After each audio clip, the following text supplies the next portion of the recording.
로마서 10장 1절에서 2절 말씀 대독합니다. 형제들아, 내 마음에 원하는 바와 하나님께 구하는 바는 이스라엘을 위함이니 곧 그들로 구원을 받게 함이라.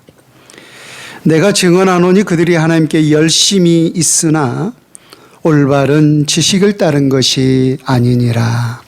아멘. 주님이 이 땅에서 모든 사역을 다 마치시고 하나님의 나라로 승천하시기 전에 주의 제자들에게 마지막 당부의 말씀이 계셨습니다. 너희는 예루살렘을 떠나지 말고 내 아버지께서 약속하신 것을 기다리라. 바로 그 약속하신 것은 우리가 잘 알고 있듯이 바로 성령의 역사였습니다. 그래서 주의 사도들을 비롯한 120 분도들이 마가의 다락방에 모여서 저녁 기도에 힘쓰면서 하나님의 성령이 임하기를 기다렸을 때 그들 각 사람 위에 하나씩 성령의 역사가 그들을 덮고 있었습니다. 그리하여서 이들이 성령의 충만함을 힘입고서 예수가 그리스도요, 예수가 바로 여러분들이 그토록 기다리던 메시아입니다 라고 하면서 땅끝까지 이르러서 주님의 거룩한 복음을 전하기 시작했습니다. 그러나 안타깝게도 주님의 거룩한 복음을 전하기 시작한 지 얼마 되지 않아서 그들에게 엄청난 핍박의 바람이 불기 시작합니다. 그 핍박의 바람의 시작은 바로 스데반 지사의 순교 사건이었죠. 스데반 지사가 핍박하는 유대인들을 향해서 이렇게 말하죠. 먹이고 없고 마음과 귀의 할례를 받지 못한 사람들아, 너희도 너희 조상과 같이 항상 성령을 거스르는도다. 너희 조상들이 선지자들 중에 누구를 박해하지 아니하였느냐? 의인이 오시리라 예고한 자들을 그들이 죽였고 이제 너희는 그 의인을 잡아준 자요 살인한 자가 되나니 너희는 천사가 전한 율법을 받고도 지키지 아니하였도다 아니라. 스데반 지사가 유대인들을 향해서 외치는 말씀은 바로 이거였어요. 의인이 오시리라라고 외쳤던 그 선지자들을 핍박한 자들이 과연 누구였느냐는 거예요. 너희의 조상들 곧 유대인이 아니었냐? 그런데 그 의인이 우리 가운데 오셨지만, 다시 말하면 메시아가 우리 가운데 오셨지만은 그 메시아를 너희들이 죽인 살인자가 아니냐라고 하는 거였어요.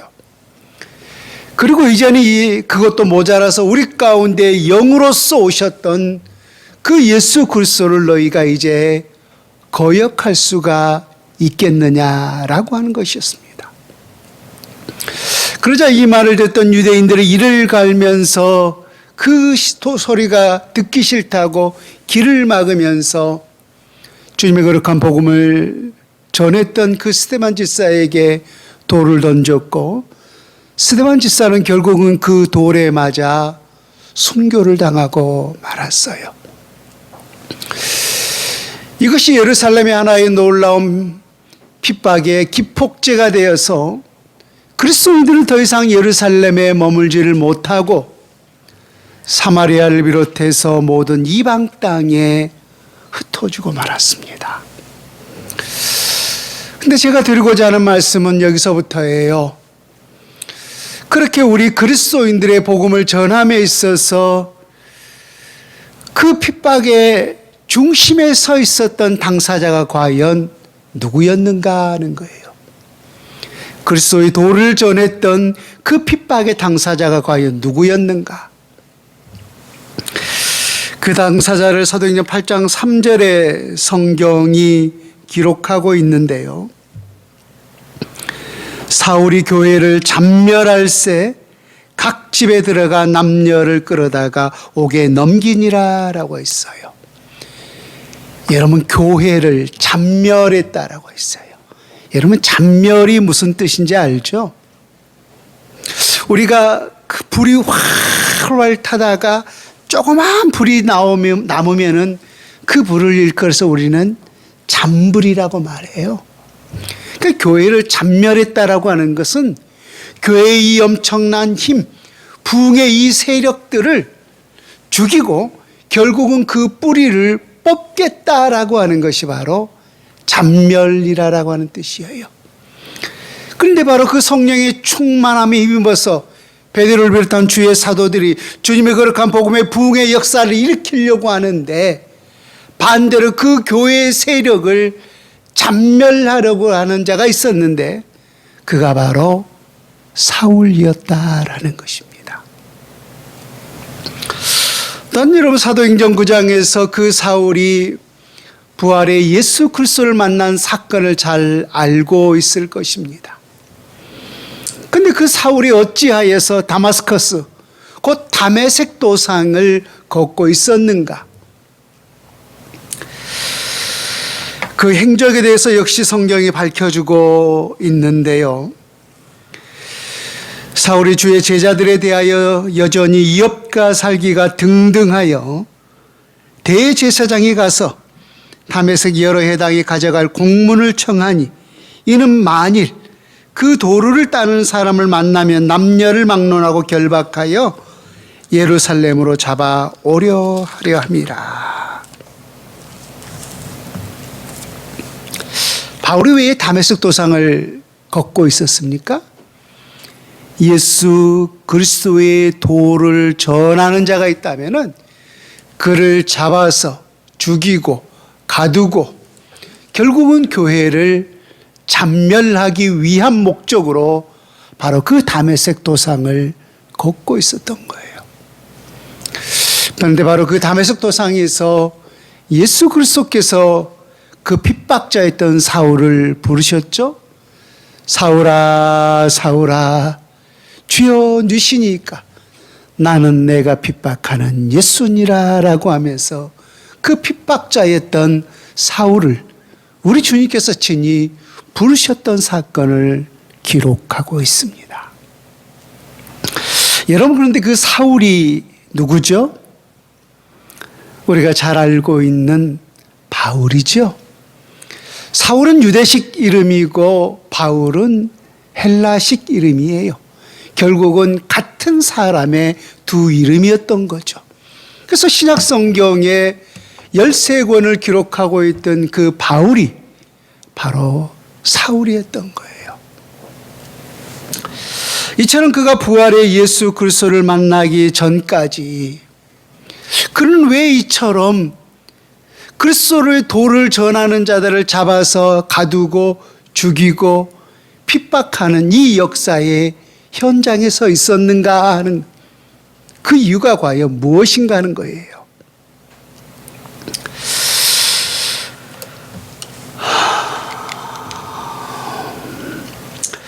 여러분, 갈라디아서 1장 3절 이하 13절 이하에 보면은 사도 바울이 과거를 회상하면서 이런 고백을 해요. 들어보세요.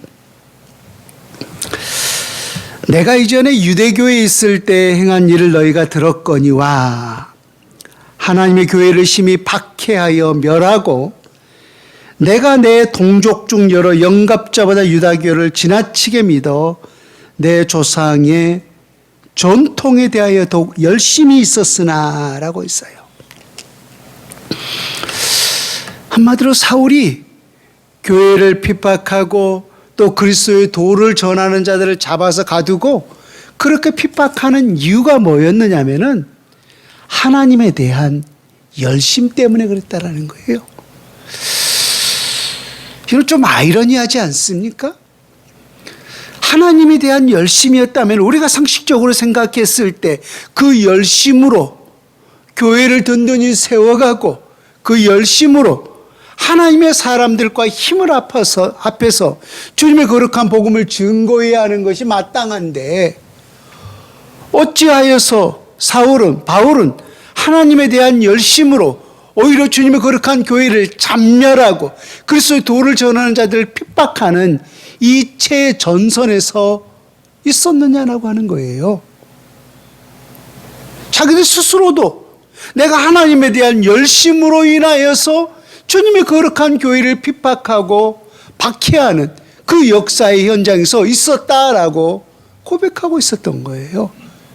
왜 그러 있느냐는 거예요.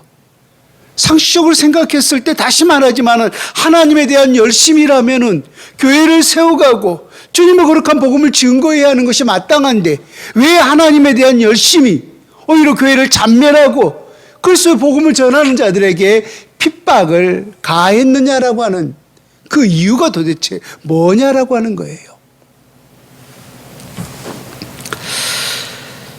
여러분, 갈라디아서 1장 13절과 14절을 제가 방금 읽어드렸는데요. 14절에 보면 이렇게 기록하고 있어요. 내가 내 동족 중 여러 영갑자보다 유대교를 지나치게 믿어 내 조상의 전통에 대하여 더욱 열심히 있었으나 라고 했어요.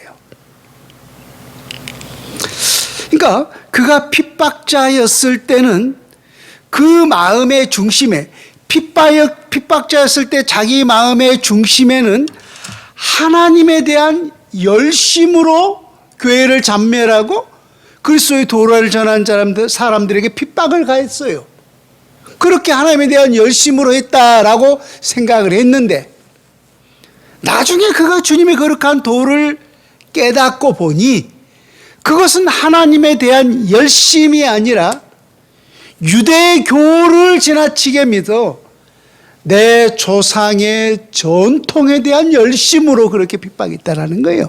그러니까 진심으로 그것은 하나님에 대한 열심이 아니라 내 조상의 전통에 대한 열심으로 그렇게 핍박을 가했었다라는 거예요. 그렇다면 내 조상의 전통에 대한 열심이 과연 무엇이었는가? 이는 우리가 지난주에도 유대인들의 열심에 대해서 여러분들에게 설교한 기억이 있습니다만은 그들이 안식을 온전히 지키기 위해서 무화과 2개만큼 무게 이상은 그들은 결코 들지 않는다라고 했죠. 그럼 이것은 무화과 2개 이상의 무게를 들지 않는다라고 하는 것은 이것은 율법이에요? 아니면 그들이 만들어 놓은 또 다른 전통이에요? 전통이죠. 율법이에요. 어느 율법에 2개 이상, 무화과 2개 이상의 무게는 들지 말라라고 하는 그런 구절이 어디 있습니까? 이것은 그들 나름대로 그 율법을 온전히 지키기 위해서 자기들이 만들어 놓은 또 하나의 전통이었던 거예요. 여러분, 예수님의 공생의 사역 기간 동안에 가장 많은 다툼을 일으켰던 자가 누구였냐면 실제로 유대 종교 지도자들이었어요. 바리새인과 서기관과 열심당원들을 비롯한 대제사장들을 비롯한 유대 종교 지도자들이었어요. 그런데 무엇 때문에 예수님과 그 종교 지도자들 사이에 다툼이 있었느냐면은 올바른 그 율법에 대한 말씀 때문에 다툼이 있는 게 아니었어요. 그들이 세워놓은 전통 때문에 예수님 사이에 늘 다툼이 있었던 거예요. 예수님은 율법을 폐하러 오셨던 거예요? 아니면 그 율법을 온전히 이루러 성취하러 오셨던 거예요? 여러분, 율법이 하니까 율법이 나쁜 것처럼 우리 그리스도인들이 생각하는데 성경이 분명히 명하고 있습니다. 율법은 선하고 좋은 것이라고 말입니다. 근데 정말로 나쁜 것이 뭐냐면은 그 율법을 그들이 나름대로 지키겠다고 또 다른 전통을 만들어 놓은 거예요. 그래서 그들은 밥 먹기 전에는 반드시 뭘 씻어야 된다는 거예요? 손을 씻어야 된다는 거예요. 그럼 이것은 만약에 밥을 먹을 때 손을 씻지 않으면은 이것은 율법을 어긴 거예요? 아니면 그들의 전통을 어긴 거예요? 전통을 어긴 거예요. 그래서 그 바리새인과 서기관들이 늘 예수님과 제자들을 공격하잖아요.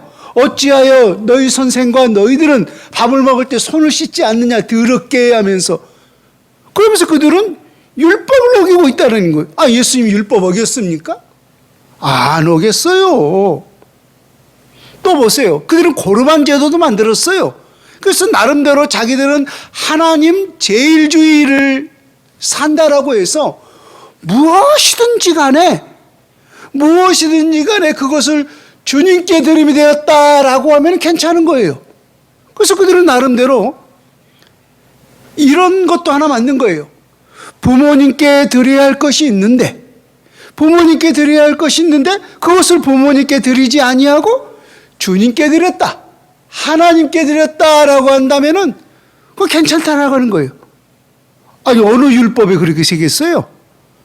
이건 다 자기들이 만들어 놓은 전통이에요. 그래서 우리 예수님께서 아니, 부모님께 드려야 할 것은 마땅히 부모님께 드리고 하나님께 드려야 할 것은 마땅히 하나님께 드리고, 세금도 마찬가지였죠. 주님께 드려야 할 것은 주님께 드리고 가이사에게 드려야 할 것은 가이사에게 드려야 할 것이 아니냐.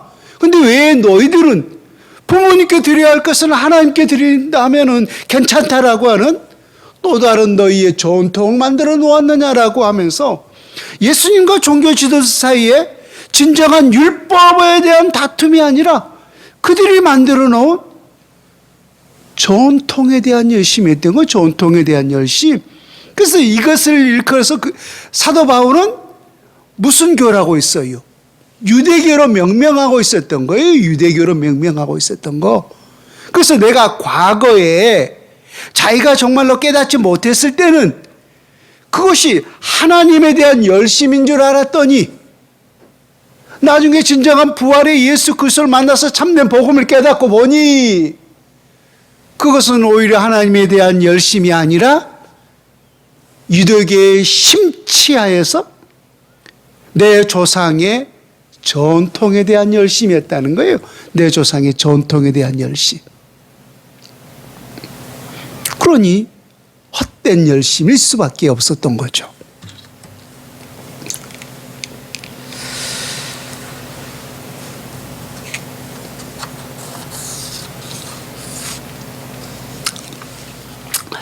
여러분, 그러했던 사도 바울이었지만 하나님을 그를 강권적으로 버리사 이방인을 위한 사도로 부르시고 하나님의 교회가 세워지지 않는 곳곳을 다니면서 주님의 거룩한 교회를 세웠던 것을 보게 됩니다.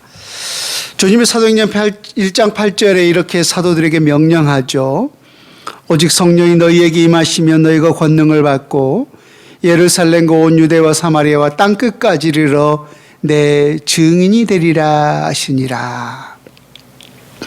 그런데 그 땅끝까지 이르러서 주님의 거룩한 복음을 증거함에 있어서 그 기틀을 과연 누가 세웠는가 하는 거예요. 물론 하나님이 다 하신 일이죠. 물론 성령을 통해서 하나님이 다 하신 일이었지만은 땅끝까지 주님의 거룩한 복음을 전함에 있어서 그 기틀을 실제적으로 그 하나님께서 누구를 통하여서 세우셨습니까? 바울을 통하여서 이루셨던 것을 보게 돼요. 그래서 안디옥 교회를 중심으로 인하여서 그 당시 아시아와 유럽을 통하여서 바로 그 바울의 손과 바울을 발을 통하여서 하나님의 복음이 온 땅에 증거되기 시작했던 거예요. 여러분, 그런데 아까도 말했지만 사도행전 9장에서 사울이 부활의 예수 그리스도를 만나 강력한 빛에 의해서 눈이 멀지 않았습니까? 그때 하나님이 아나니아라고 하는 제자를 불러서 아나니아야, 너는 저 집가에 있는 사울에게 가서 그를 안수하고 그의 눈을 뜨게 하라라고 말하죠. 그때 아나니아가 주님께 이렇게 대답해요. 주님, 이 사람에 대하여 내가 여러 사람에게 듣사온즉 그가 예루살렘에서 주의 성도에게 적지 않은 애를 끼쳤다 하더니 여기서도 주의 이름을 부르는 모든 사람을 결박할 권한을 대제사장들에게 받았나이다. 한마디로 아나니아가 예수님께 답변한 내용이 뭐예요? 아니, 주님, 그 사울이 어떤 사람인지 나보다 주님이 더 잘 아시지 않습니까? 과거에 우리 교회를 잔멸하고 하나님의 거룩한 사도들을 또 주님의 거룩한 백성들을 잡아서 죽이고 그 핍박의 현장의 중심에 서 있던 자가 바로 그 사울인데 그 사울이 눈이 멀었다고 내가 그에게 가서 안수를 해요? 라고 하면서 아나니아가 예수님의 그 명령에 일종의 거절 같은 걸 하죠. 그때 우리 주님께서 아나니아에게 이렇게 말합니다. 가라. 이 사람은 내 이름을 이방인과 임금들과 이스라엘 자손들에게 전하기 위하여 택한 나의 그릇이라. 여기서 보면은 누구에게 거룩한 주님의 거룩한 복음을 전하기 위한 그릇이라고 했어요. 이방인과 임금들과 이스라엘 백성들에게 주님의 거룩한 복음을 전하기 위한 택한 나의 그릇이라고 했어요. 그래서 바울의 이 사역을 보게 되면은 가장 먼저 그가 복음을 전했던 당사자가 누구였냐면 바로 이방인이었어요. 이방인. 그래서 늘 자기는 이방인을 위한 사도로 부르심을 받았기 때문에 이 땅에 하나님의 교회가 세워지지 않는 곳곳을 다니면서 주님의 거룩한 복음을 전했던 것을 보게 됩니다. 그래서 우리가 사도행전을 보게 되면은 1차 여행, 2차 여행, 3차 여행, 마지막 4차 여행, 그 모든 선교 여행지가 예루살렘 중심으로 유대 땅이었어요? 이방 땅이었어요? 다 이방 땅이었어요. 그래서 이방인을 위한 나의 그릇이라라고 했기 때문에 사도 바울은 이방인을 중심으로 늘 주님의 거룩한 복음을 증거했던 것을 보게 돼요. 또 두 번째, 임금들에게 주님의 거룩한 복음을 전하기 위한 나의 그릇이라라고 했어요. 그래서 실제적으로 사도 바울은 임금들에게 주님의 거룩한 복음을 증거했던 것을 보게 되는데,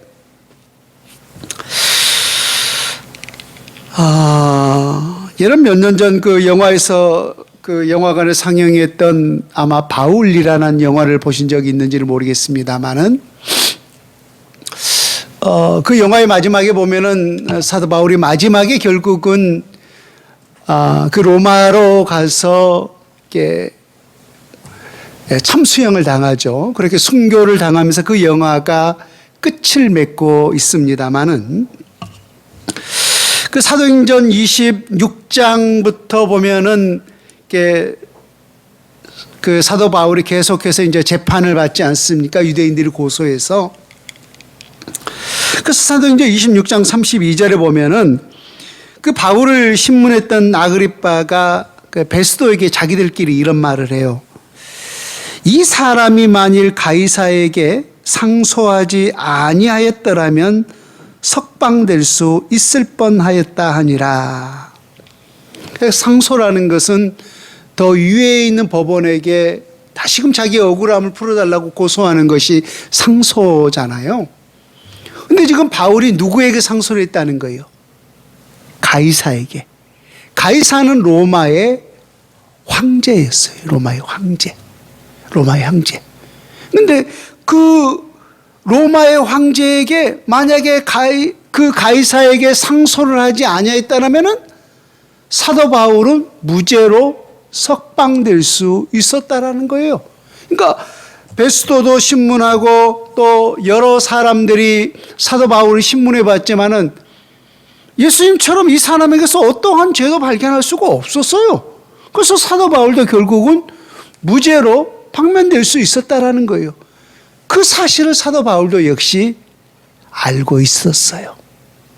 내가 분명히 저 황제에게 가이사에게 상소하지 아니하면은 나는 분명히 석방될 수 있을 거라는 사실을 사도 바울도 알고 있었다라는 거예요. 그럼에도 불구하고 왜 그는 그 가이사에게 상소함을 통해서 로마에 가서 결국은 참수형을 당할 수밖에 없었는가? 사도행전 23장 11절에 보면은 바울이 이렇게 고백을 합니다. 내가 예루살렘에서 나의 일을 증언한 것 같이 로마에서도 증언하여야 하리라. 그러니까 로마에서도 증언하여야 하리라라고 하는 것은 그 로마에 있는 누구에게 증언해야 된다는 거예요? 가이사에게, 황제에게도 주님의 거룩한 복음을 증언해야 하리라. 왜? 그것을 위해서 하나님이 나를 택한 그릇이었기 때문에. 그래서 첫 번째로 사도 바울이 이방인을 위한 택한 그릇이었기 때문에 그런 이방인을 위해서 주님의 거룩한 복음을 전했고, 두 번째는 임금들에게도 주님의 거룩한 복음을 전해야 되기 때문에 그는 임금들에게도 역시 주님의 거룩한 복음을 전했던 것을 보게 돼요. 마지막 세 번째가 누구였어요? 내 동족이었던 이스라엘 백성들에게도 주님의 복음을 전하기 위한 나의 그릇이라고 했어요. 그 사도 바울이 늘 하나님의 교회가 세워지지 않는 곳곳을 다니면서 교회를 세우고 또 주님의 거룩한 복음을 전했는데, 그 당시에도 유대인들은 세계 곳곳에 안이 사는 곳이 없을 정도로 많은 이방 땅의 디아스포라, 흩어져서 살고 있지 않았습니까? 그래서 유대인들이 사는 모든 곳곳에는 늘 회당이 세워져 있었어요. 회당. 그래서 그 회당에 모여서 나름대로 예배하고 또 뭐 유대인들은 자기 어떤 전통들을 가르치기도 하고 이런 일들을 했었는데, 그래서 늘 유대인들이 모여있는 그 회당에 가서 제일 먼저 했던 것이 뭐냐면은 주님의 거룩한 복음을 증거했던 거예요. 그래서 늘 사도 바울이 안식일에 늘 행했던 것은 회당을 찾아가는 일이었어요. 그 회당을 찾아가서 그곳에서 주님의 거룩한 복음을 전했던 거죠. 회당에는 누가 모이니까? 이스라엘 백성들이 모이니까. 오늘 우리가 함께 읽은 본문도 마찬가지죠. 오늘 바울이 하나님께 간절히 원하는 바, 또 바울이 하나님 앞에 간절히 구하는 바가 한 가지가 있었는데, 우리 로마서 10장 1절 말씀을 같이 눈으로 한번 따라오세요. 형제들아, 내 마음에 원하는 바와 하나님께 구하는 바는 이스라엘을 위함이니 곧 그들로 구원을 받게 함이라.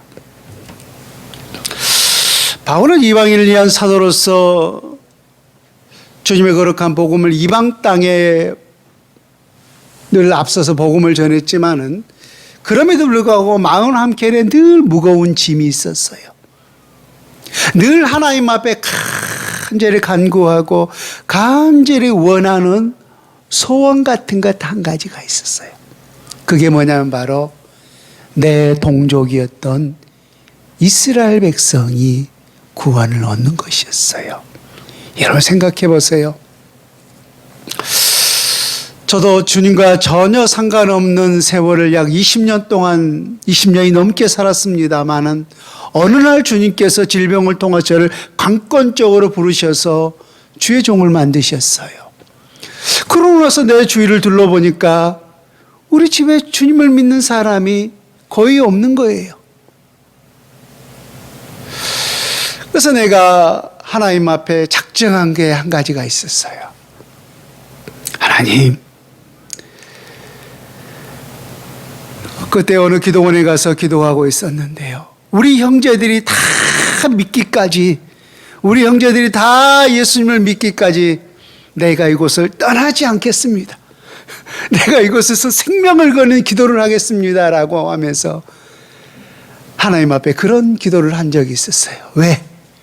나는 나름대로 예수 그리스도를 믿어 구원의 이 놀라운 은혜 속에 살고 있지만은 내 혈육을 생각했을 때 지옥에 떨어질 일을 생각하니까 너무 가슴이 애린 거예요.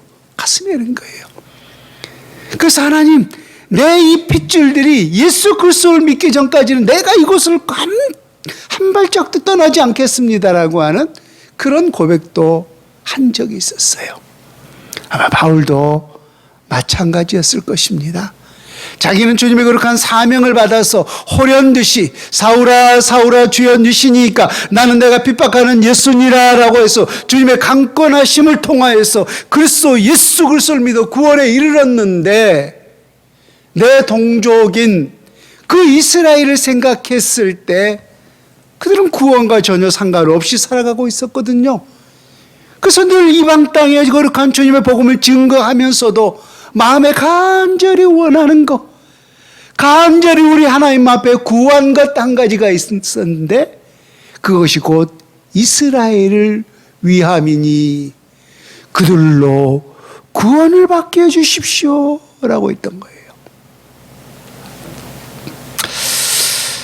여러분, 그런데 참 안타까운 것은 지금 사도 바울은 저 유대 땅에 있는 이스라엘 백성들이 구원과 전혀 상관없이 살아가고 있기 때문에 저들도 구원받게 해주십시오라고 간절한 소원으로 우리 하나님 앞에 아뢰고 있는데, 그 당사자들은, 유대 백성들은, 선민으로 여기고 있는 그 유대 백성들은 자기들은 지금 구원에 이르렀다고 생각한 거예요? 구원과는 상관없다라고 생각한 거예요? 그렇죠. 우리는 선민으로서 하나님의 택함 받은 백성이 되어서 구원받은 백성이라고 생각하고 있었던 거예요. 자기들은 구원받은 백성이라고 생각하고 있는데 바울의 입장에서 보면은 구원과는 상관없는 백성이었던 거예요. 제가 왜 앞에서 그처럼 이 본문의 이야기를 하기 전에 앞서서 바울의 이야기를 한 그 이유를 이제 알겠죠. 누가 그런 경험을 했다는 거예요, 실제적으로. 사도 바울이 그런 경험을 했었다라는 거예요. 자기도 과거에 그 유대교에 심취하였을 때, 내 조상의 전통에 누구보다 열심이었을 때 자기도 하나님의 택함을 받아서 구원받은 백성이라고 생각했기 때문에 그 이단을 전했던 예수 그리스도의 복음을 전하는 자들을 이단자라고 했잖아요. 그래서 그 복음을 전하는 자들을 잡멸하는 것이 바로 자기의 사명이라고 생각했던 거예요. 하나님에 대한 열심이라고 생각했던 거예요.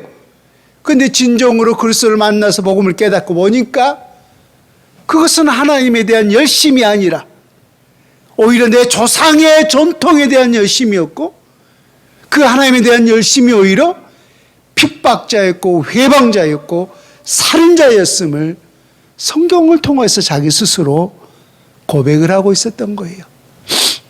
그래서 지금 이스라엘 백성들을 보니까 자기들은 구원받은 백성이다라고 생각하고 있는데, 안타까운 것은 그 복음을 깨닫고 보니 바울의 입장에서는 그들은 전혀 복음과 상관없는 단지 조상의 전통의 열심이었던 백성이었던 거예요. 그래서 하나님, 저들도 누구처럼, 나처럼 주님의 거룩한 복음을 깨닫고 예수 그리스도를 믿고 구원에 이르는 놀라운 은혜의 역사가 있게 해 주십시오라고 하면서 하나님 앞에 간절한 소원, 간절히 간구했던 것을 보게 됩니다.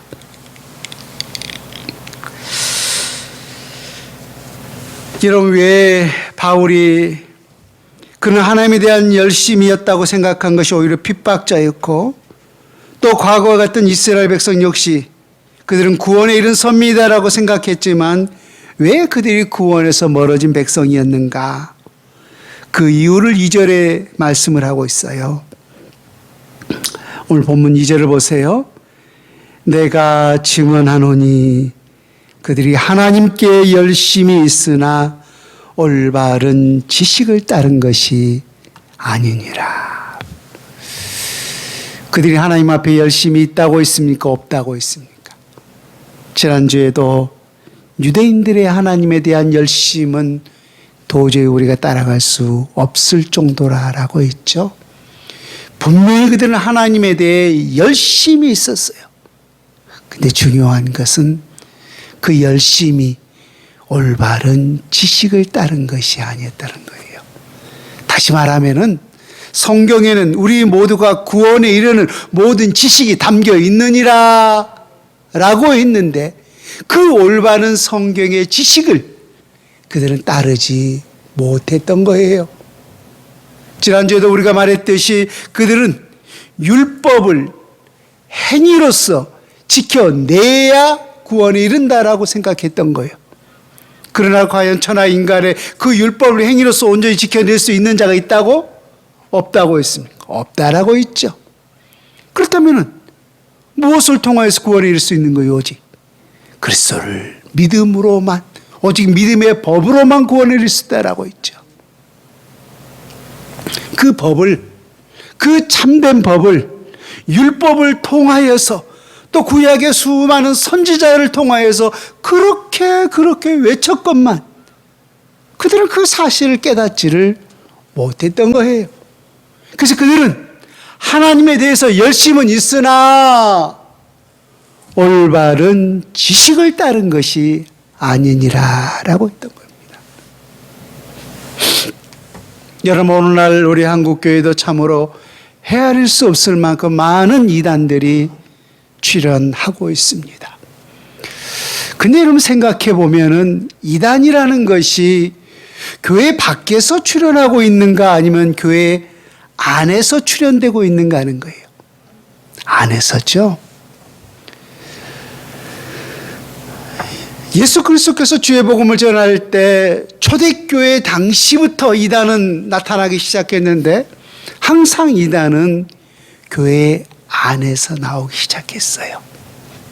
한마디로 올바른 구원의 지식을 따르지 못한 것이 결국은 이단일 수밖에 없는 거죠. 그래서 저는 여러분들에게 감히 이렇게 말씀을 드리고 싶습니다. 이제는 우리 모든 하나님의 사람들이 분별해야 될 시기가 다가왔다라고 말합니다. 무엇을? 교회가, 모든 것이 참된 교회가 아니라 모든 목자가 참된 목자가 아니라 참된 교회가 있고 거짓된 교회가 있듯이 참된 목자가 있고 거짓된 목자가 이 시대에 난무하고 있다는 거예요. 그래서 우리는 이 시대 속에서 어느 곳이 참된 교회요, 누가 참된 목자인지를 스스로 분별할 수 있어야 하는 그런 시기가 우리 가운데 다가왔다는 거예요. 그럼 그것을 우리는 무엇으로 분별할 수 있어야 돼요? 큰 교회, 멋진 교회, 많은 사람들이 모이는 교회? 저는 그 기준은 단 한 가지라고 믿습니다. 진리가 너희를 자유케 하리라. 진리를 알지니 진리가 너희를 자유케 하리라.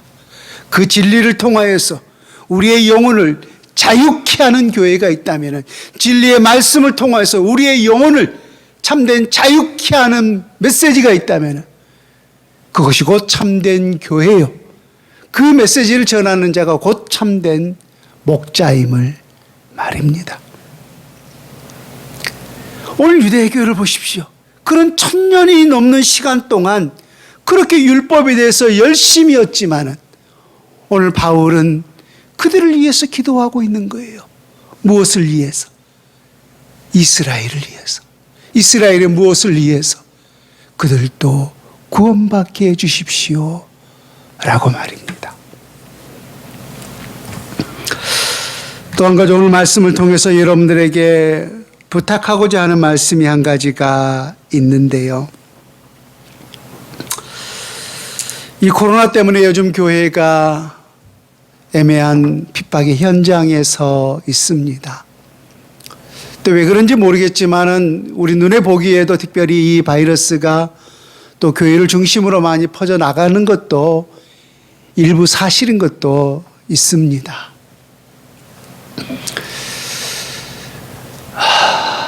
그래서 많은 세상의 사람들이 교회를 향해서 이렇게 말합니다. 또 교회인가?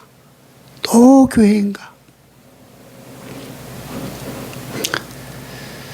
어제 뉴스를 보는데 어떤 사람이 이렇게 말을 합니다. 아, 이제 교회라면 지긋지긋하다라고 말합니다. 그래서 많은 사람들이 이 코로나 때문에 교회를 냉대하고 또 교회를 애매한 핍박을 하면서 우리가 예배하는 것조차 자유롭지 못하게 만드는 이러한 시대 속에 서 있습니다. 세상은 이처럼 우리 교회를 향해서 욕하고 세상은 우리 모든 믿는 자들을 향해서 손가락질을 하고 있어요. 이럴 때 분명히 우리도 할 말은 많습니다. 저도 때때로는 우리만 모이는가, 저 식당을 봐라, 때로는 저 전철을 봐라, 또 저 회사를 봐라라고 하면서 참 할 말은 많아요. 그럼에도 불구하고 우리가 침묵하면서,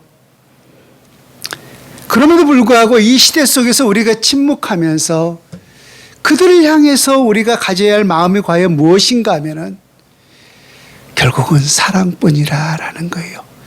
그들은 우리에게 삿대질하고 우리에게 손가락질을 한다 할지라도 우리 하나님의 사람들이 그들을 향해서 품어야 할 마음은 여러분 사랑의 마음이라는 거예요. 우리를 향해서 그렇게 손가락질하고 우리를 향해서 그렇게 핍박하는데 우리도 똑같이 그들을 향해서 손가락질하고 우리도 똑같이 그들을 향해서 대적한다면은 세상은 우리가 사랑해야 할 대상인데 어찌 우리가 그들의 영혼들을 품을 수가 있겠느냐라고 하는 거예요.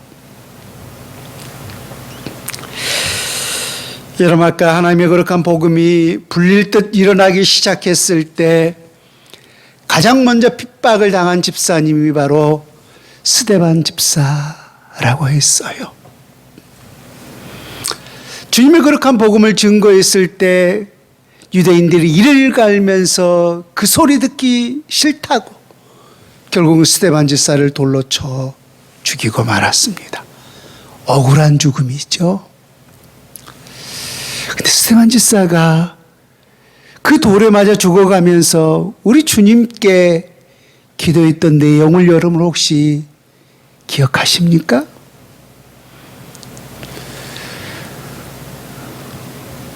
주여, 저 죄를 저들에게 돌리지 마옵소서. 죄 없는 저를 죽인 이 죄를 저들에게 돌리지 마옵소서. 라는 것이 바로 스데반 집사님의 마지막 하나님 앞에 간구였던 것입니다. 또 오늘 바울, 한때는 그가 핍박의 현장 속에 있었지만은 부활의 예수 그리스도를 만나서 땅끝까지 이방 땅에 거룩한 주님의 복음을 전할 수 있는 기틀을 마련한 자가 바로 사울이고 바울이라고 했는데 그 바울이 선교의 현장 속에서 가장 많은 핍박, 가장 많은 고통을 당한 그 고통을 안겨준 자가 누구였는가 하면 결국은 동족이었던 유대 백성들이었어요. 유대 백성들. 그래서 성경에 보면은 내가 유대인들에게 40에 하나 감한매를 5번 맞고 3번 태장으로 맞고 라고 했죠. 또 심지어 유대인들은 내가 저 바울을 죽이기 전에는 먹지도 마시지도 않겠다라고 결사대까지 조직한 사람들이 있었어요. 그러고 본다면은 이 바울의 복음 사역에서 가장 많은 고통을 남겨준 자가 누구였어요? 동족이었던 이스라엘 백성들이었죠. 그러고 본다면 또 가장 육신적으로 가장 큰 왼수가 누구예요?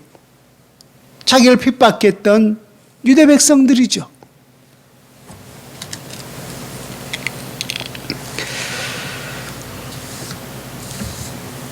그런데 로마서 9장 3절에서 그들을 향해서 바울이 이렇게 말합니다.